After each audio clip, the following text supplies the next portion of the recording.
Di mana UMNO sangat kuat, di situlah pembangunan lambat sampai.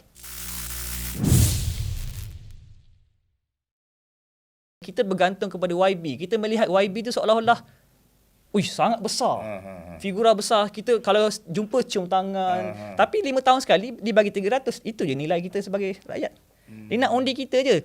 Pembangunan tak sampai sangat pun. Sebab tu di mana-mana di Malaysia ni, di mana UMNO sangat kuat, di situlah pembangunan lambat sampai. Di mana UMNO kuat, di situlah pembangunannya lambat. perlahan.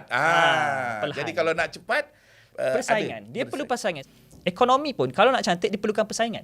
Betul. Kalau seorang tu dia menguasai, dia akan menjadi pembuli. Maknanya dia monopoli sepenuhnya. Sama juga politik. Kalau you terlalu kuat, dia sama, pattern dia sama. Sebab tu UMNO dia tak boleh masuk kawasan bandar, semi bandar.